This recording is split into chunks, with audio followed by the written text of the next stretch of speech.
Hello friends, পার্কে থেকে বেরিয়ে মোমো খেতে যাব। তো টোটো পাইনি বলে একটু হেঁটে হেঁটে যাচ্ছিলাম। তারপর টোটো পাওয়ার পর এখন দাঁড়িয়ে আছি আর কি রেল ক্রসিং এর এখানে। রেল যাবে, তারপর আমরা পার হব। আর মোমোটা বেশ দারুণ টেস্টি ছিল। তো মোমো খেয়ে তারপর আমরা বাড়ি ফিরেছি।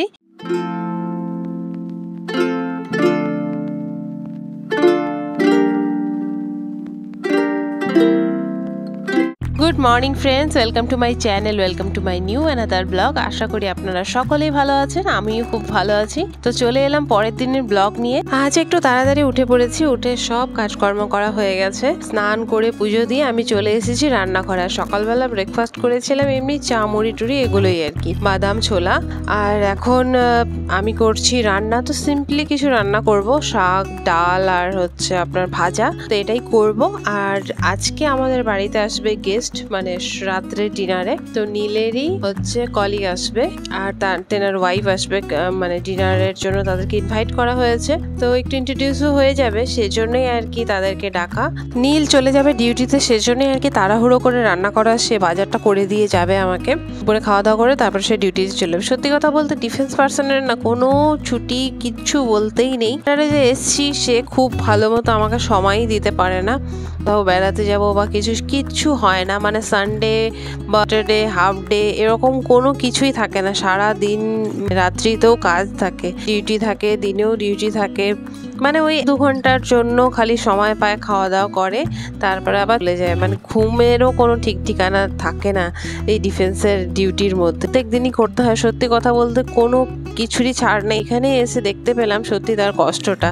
আর যখন আমি বাড়িতে থাকতাম শুনতাম তার কাছে, এত বছর ধরেই শুনেছে, এখন একটু ঘুমাচ্ছি। ডিউটি করার পরে যে 2-3 ঘন্টা সময় পায় সেটাতে তারা শুধু ঘুমোয়। তাই হবে, যদি না ঘুমোয় তাদের শরীরটা সত্যি খারাপ হয়ে যাবে, কারণ সারা দিন ভর রাত ডিউটি থাকে।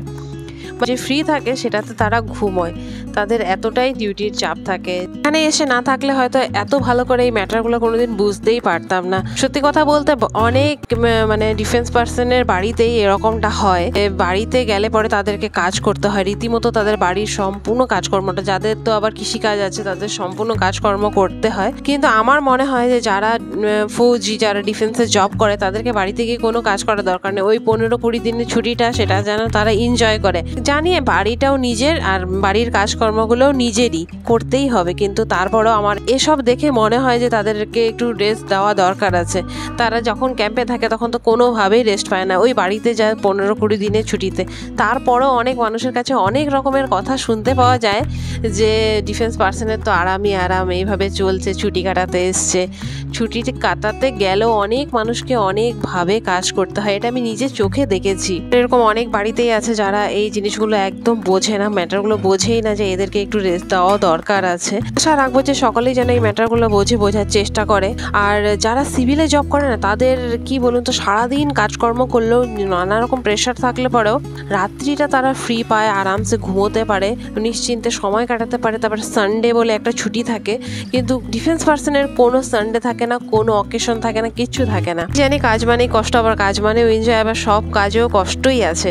কিন্তু তারপরও আমার যা মনে হলো, যতটুকু অভিজ্ঞতা থেকে আমি বুঝতে পেলাম, ফৌজিদের লাইফ ভীষণ কঠিন, ভীষণই কঠিন। তো আপনাদের সাথে কথা বলতে বলতে আমার রান্না বান্না সব হয়েই গেল এখানে। আর নীল গিয়েছে একটু মার্কেটে, সে এলে পরেই একসাথে খাওয়া দাওয়া করবো। তো এখনই আর কি কেনাকাটাটা করে রাখছে, মানে রাতে যেটা বানাবো সেটা আমি বিকেলেই বানিয়ে নেবো, তাহলে তাদের সাথে বসে একটু গল্প করাও হবে আমার। তো সেই জন্যই আর কি তাকে বললাম যে তুমি বাজারে চলে যাও, আর বাজার থেকে এসে আমরা একসাথে খাওয়া দাওয়া করবো। সে চলে এসছে, দেখি বাজার থেকে কি নিয়ে এসছে।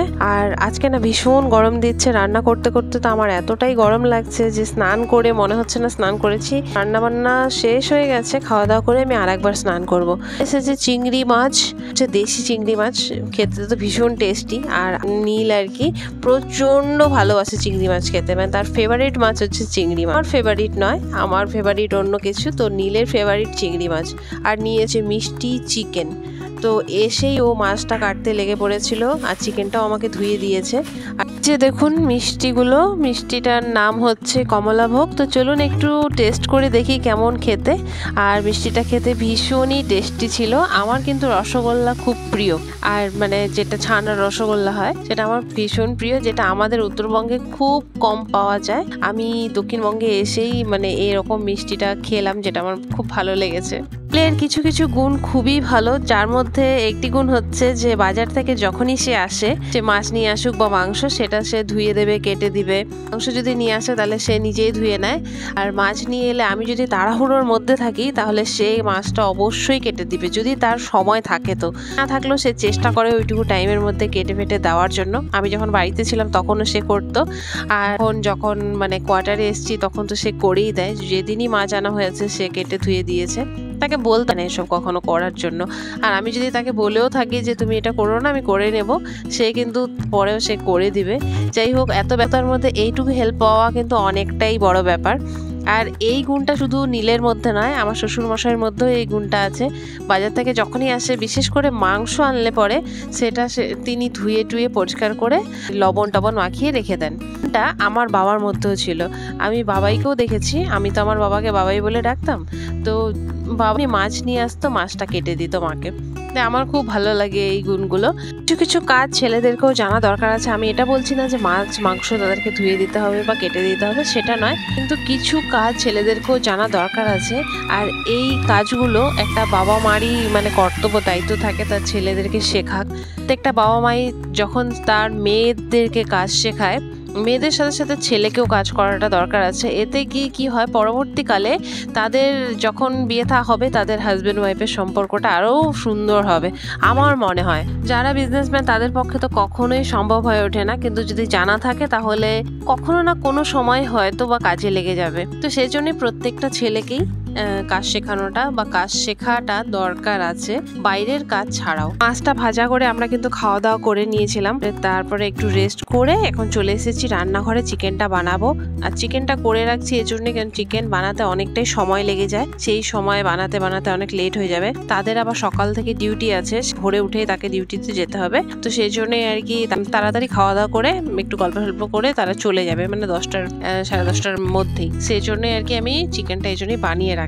আর রাতের মেনুতে থাকছে হচ্ছে আলু ভাজা, পটল ভাজা, একটা মিক্স সবজি, ডাল, পাঁপড় আর হচ্ছে চিকেন, ব্যাস এটাই। আর চিংড়ি মাছ ভাজা তো থাকবেই, চিংড়ি মাছটা আর করবো না, ভাজাই দেবো। তো এইগুলোই থাকবে হচ্ছে রাত্রের মেনুটা।